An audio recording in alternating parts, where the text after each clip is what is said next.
All right. Yeah. Okay. All right. Well, welcome to whatever it is that you just clicked on. This is Gap Tooth. We're gonna skip all the intros. I just want to start off with a public service announcement, right quick.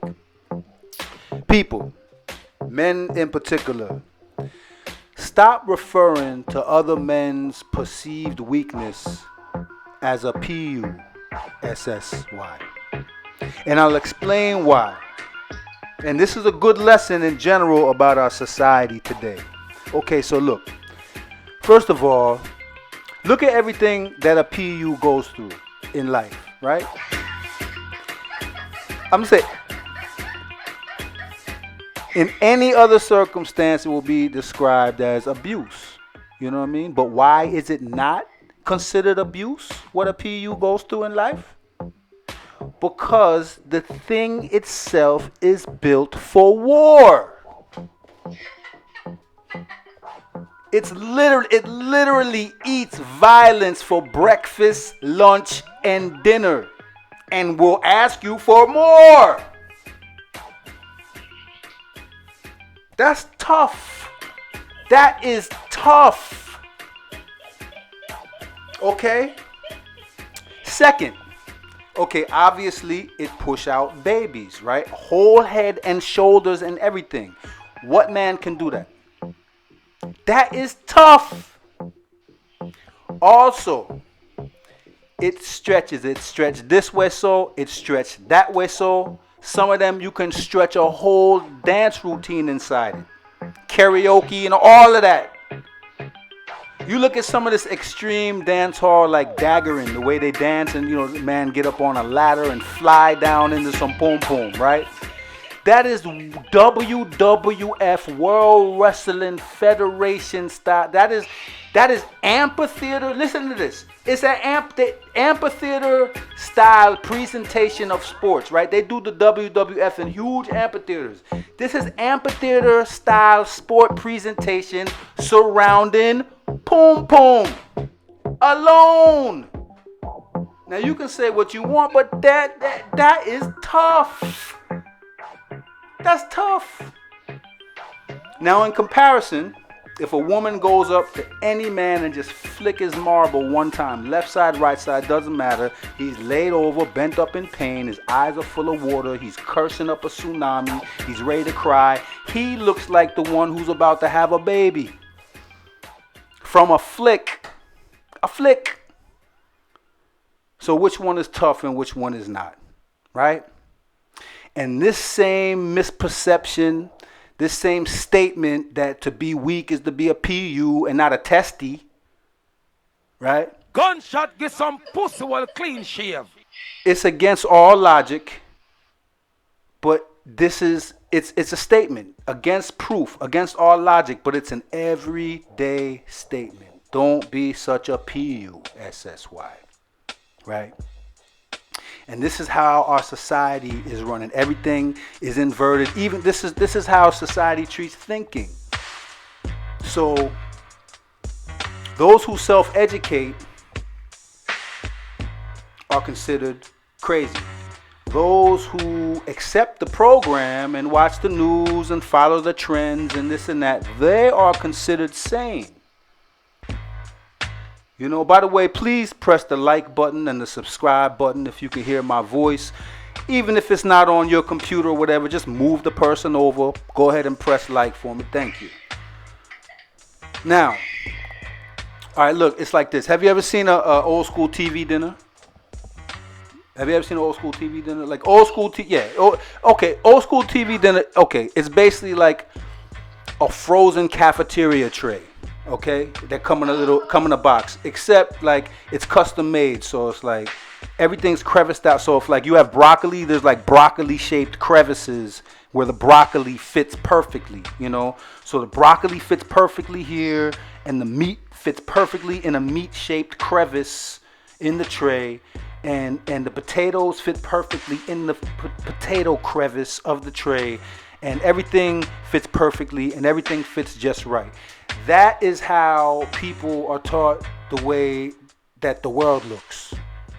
That's how your average American is taught to see the world and history and all these things like that. Like, this country is in this part and it tastes like this, and this country is in that part, and this one's good and these are bad. It's a very safe, predefined, really childishly simple view of the world, when in reality the world is a soup. Okay? I'm just saying. Anyway, okay. So speaking of food and travel, I'm just moving on. What's so funny?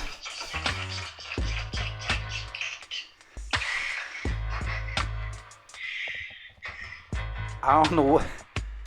Anyway, subject and everything like that.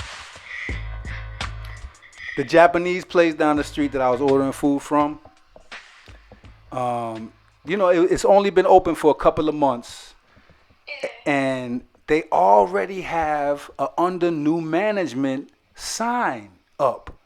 And I'm looking at this and I'm cracking up because I'm like, they've only been open a couple of months. So like, how much of an asshole must their old manager have been for them to actually advertise the fact that they're gone? So much so that they invest money.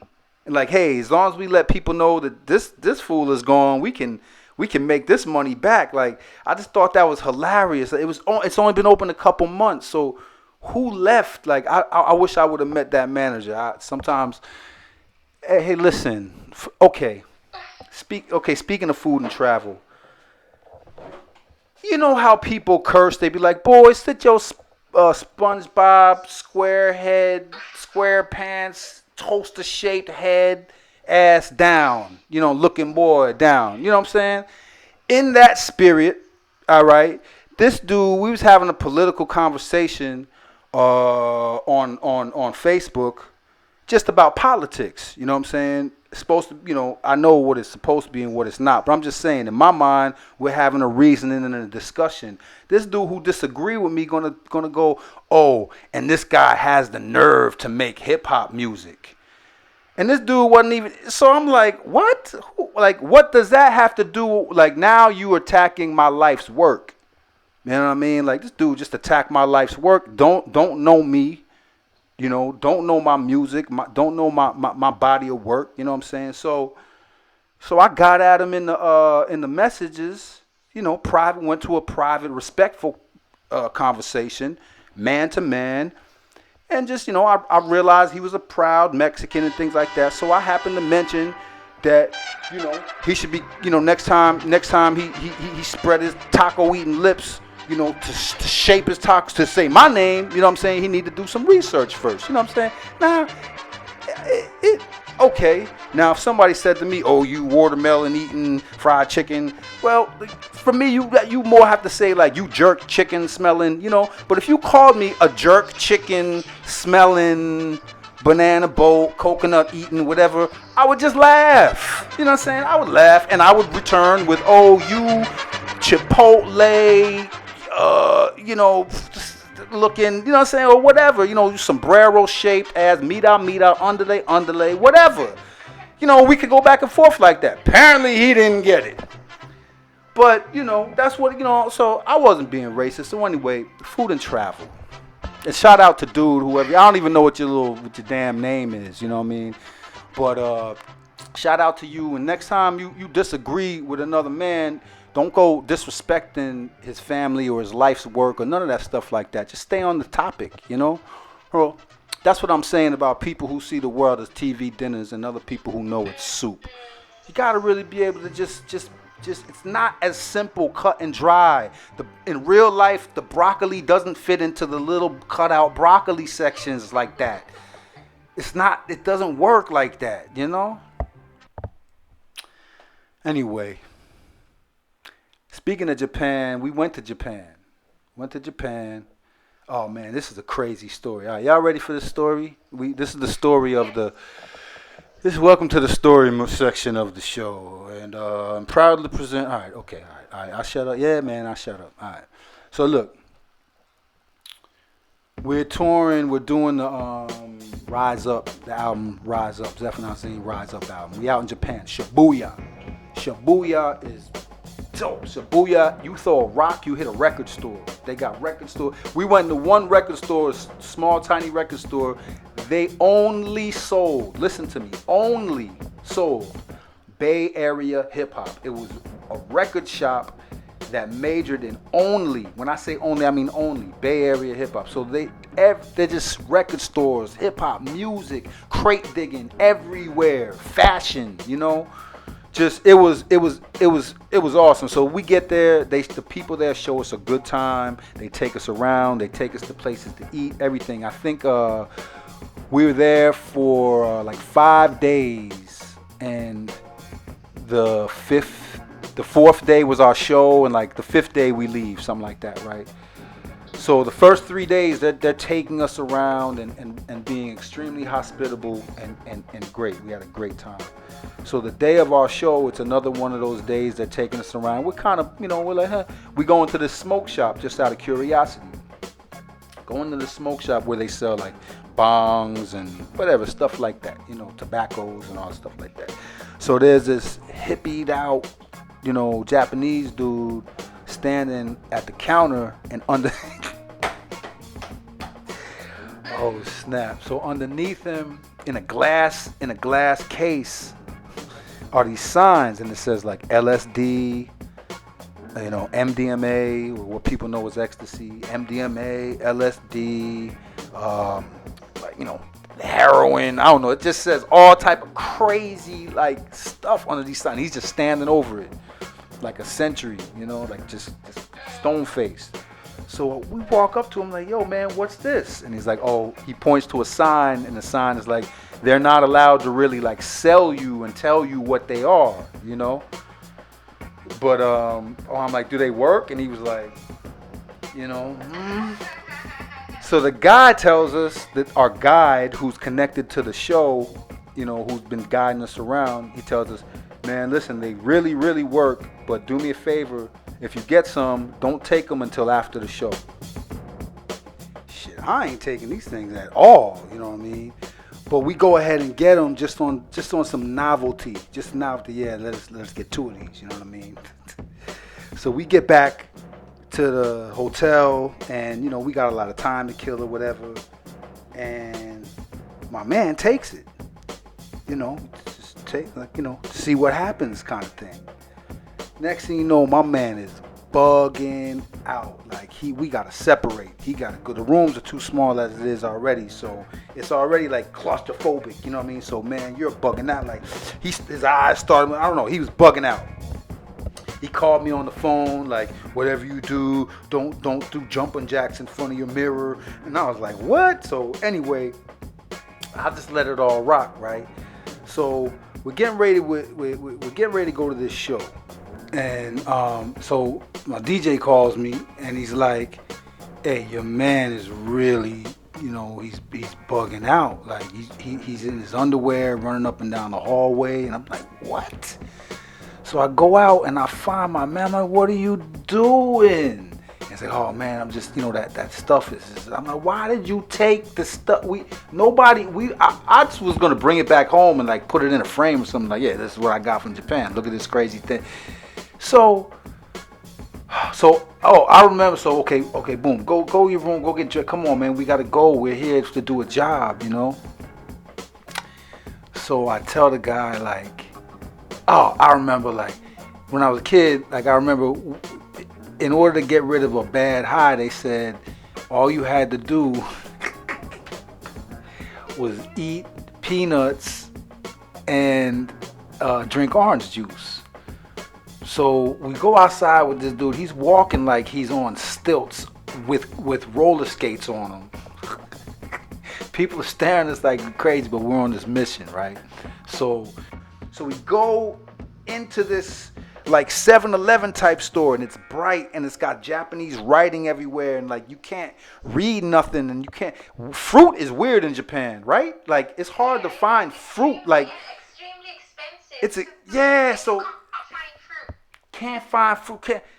And so I think we found something, whatever, close enough to orange juice.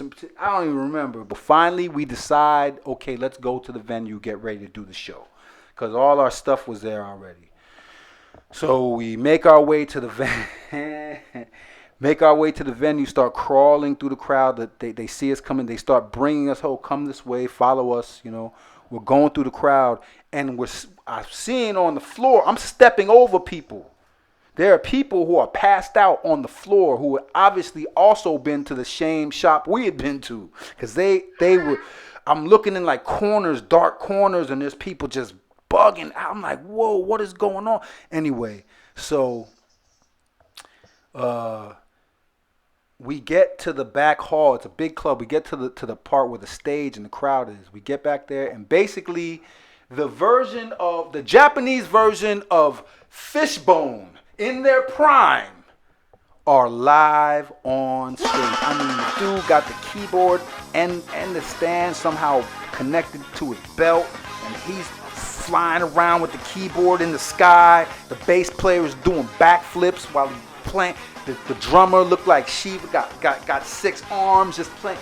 There's like 9 people on stage losing their mind. The crowd is bouncing up and down, sweaty, funky. There's drums and keyboards and bass players and guitars, and the whole place is rocking. And all we got is a microphone and some beats.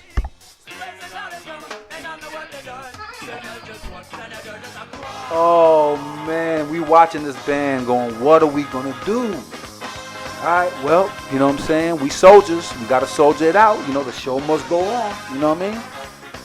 So we get on stage right now. Okay, so we had this one joint where like we would open up and it was like, okay, so they were like, they blah blah blah blah, Zephaniah, Rise Up album, boom boom boom boom boom. They're like, yay! I'm like, okay, cool. I feel good. We get a good response. I'm thinking like, okay, they know our music. That must be why we here. So we good,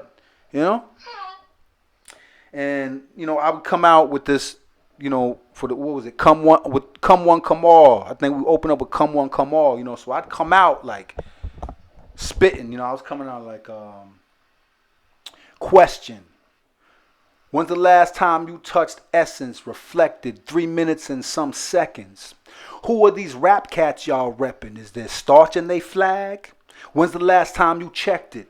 Me, I go flip your poetic perspective from rim to pimp brim to electric chair Texas. Fuck niggas heads up like perms for professions. It's permanent damage. Don't dance to my records. Have sex and more babies. Bow young and restless. They protest my shit because I wrote a death sentence. You know what I'm saying? I'm going, resurrect epics of star suns and crescents. 7s with circles broke into 4 sections. Yeah, that's ahead of most heads that don't listen. We mafia children alive with tradition. Fingers have visions. Every song scripted is simply a seance, but not ghost written. Azim is ill, man. Listen, I kick it with strippers and thieves like the first Christians. A prince, y'all is amateurs. You can't make hits. Throw a box of records at the block, you'd still miss. I shift focus and quote my ribs. I'm still hungry. No jokes where my cheekbones live. My speech ancient secret. Oh man, what? So usually, out of all the other shows, 30 shows we had done doing that, that's the point when we stop it, boom, whoa, come on, or whatever, and the whole crowd goes, yeah, because they're like, dude is spitting, we know what we're getting some high lyricism, we know what's about to happen, we with it, let's go, and that's what that would always do. Come on, Bob. And they said, as soon as I got done with that and the music stopped, they said exactly like this.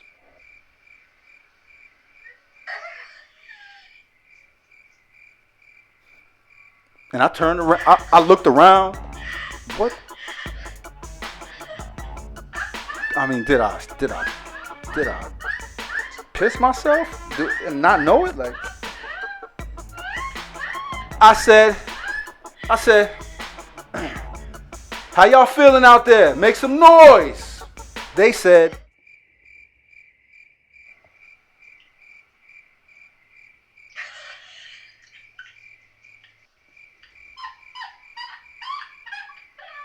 and I said, oh snap.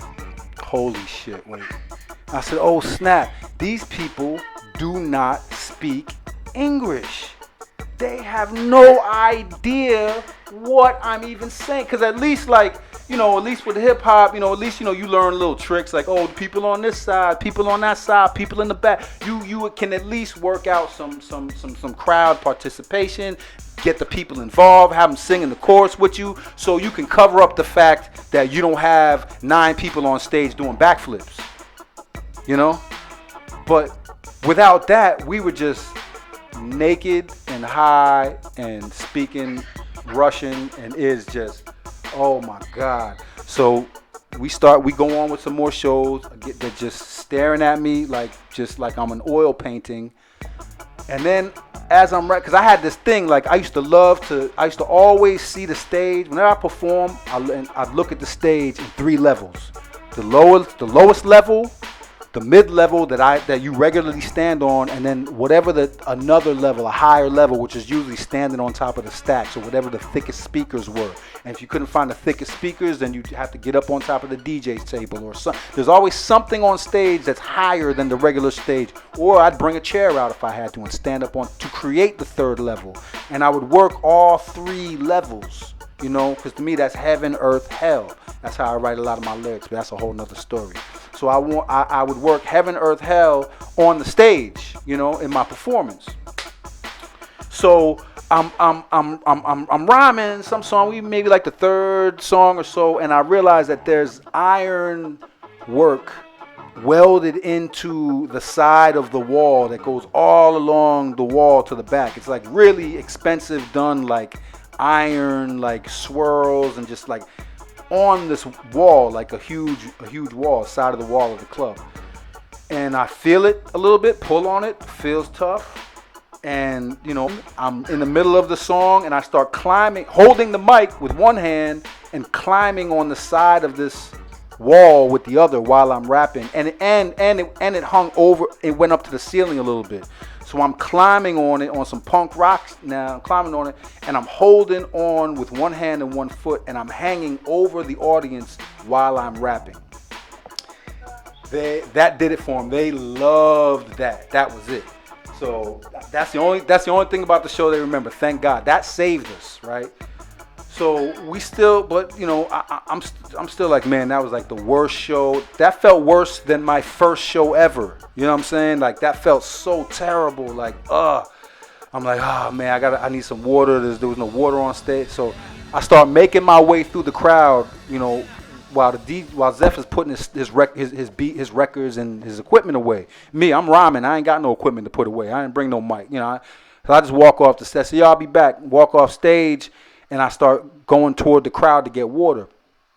Go get my water. I start coming back, and I get surrounded by like 5 or 6 Japanese girls. None of them speak English. They start screaming and touching me like they're gonna cry, like and touching me and like shaking and pulling back, like touching me is electrifying them or something. Swear to God, it was the weirdest shit. And touching me and pulling back. One girl was like crying and started to take her jewelry off, took her rings off and started to hand them to me. And I was like, no, wait. And I said, and I pointed to them and I said, wait here. I said, wait here. And I ran. I said, yo, man, come here, hurry up, come here. He's like, what? I just said, just come. And we went back through the crowd and we stood there while these girls in a circle just touched us and screamed and cried for a good 5, I don't know how long it was. But it just made us feel so much better after such a bad show. It must have looked ridiculous. I felt ridiculous. What is going on? But yeah, see, that's travel. And it was damn fun, And let's tell another travel story.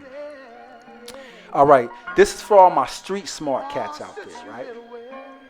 All you cats that you from Brooklyn, you from LA, you from Atlanta, Detroit, yeah, from Atlanta, Detroit, whatever, them spot, Miami, you know what I'm saying? Basic cat from that ain't scared to get his hands dirty in the U.S., right? All right, so you can go to other places. If you really are that, you can go to other places and see things coming a mile away. It's hard for you to get got. Cause you know a lot of the run-ins, right?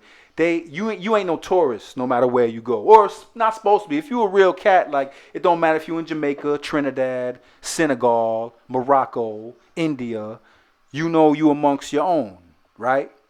So you're not thinking or moving like a tourist. And anybody out there trying to make moves is looking for a tourist-minded person, not you. That's why you can see it coming and a tourist can't, even though you are technically a tourist. But anyway, so for example, I was in Sri Lanka a couple years ago, staying at what let's call the family resort. All right, and looked out the window. And I said, yo, I don't know what's going on, but it's a whole bunch of gangsters outside and something's going on. So then the guy who lived there, he looked out, he said, oh no, they're all taxi drivers. There must just be taxi drivers having a meeting, you know, maybe one of them died or something.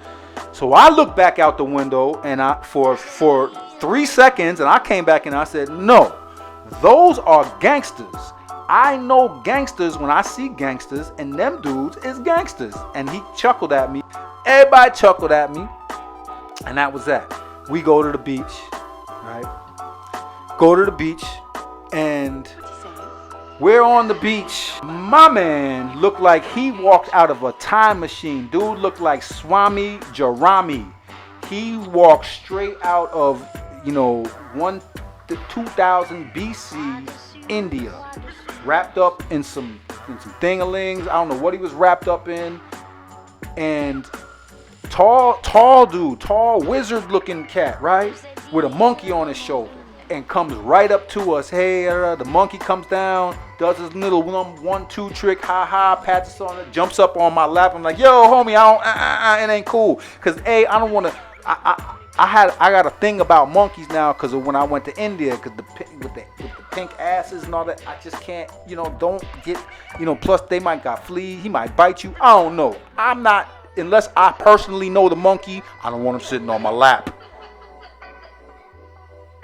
I just, yeah, I'm not, no diss to any primates out there. It's all, it's all love, I'm sure. All right. Now, right? So he does monkey does a little dance. Dude asks us for some money. We tell him we ain't bring no money to the beach, and he glides away with the monkey. Sure enough, about 20 minutes later, we realize the monkey robbed us. You'll see the grimy cat on the beach trying to do a little something. All my street dudes out there, you not ready for the Swami with the monkey. You're not prepared. Trust me, you will not see it coming.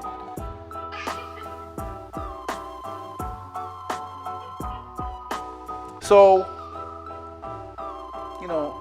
everywhere you go, you're gonna be there, but some other experiences are gonna be there too. To one day become part of you, because like George Bush said, you fool me once, you fool me, but if you fool me twice, you can't fool me again, because then can't be fooled. Alright, so I don't think a Swami and a monkey could get me again. Somebody got to come with something else next time. They got to use the snake or the cobra or something like that. I touched the cobra in India too, but. So then what happened? Just to come full circle, we went back to the resort, and the guy calls me and my brother over, and he's like, yo, Azim, like, you were right. It turns out there was like some beef between two hotel owners, something to do with money, and one of the dudes was connected.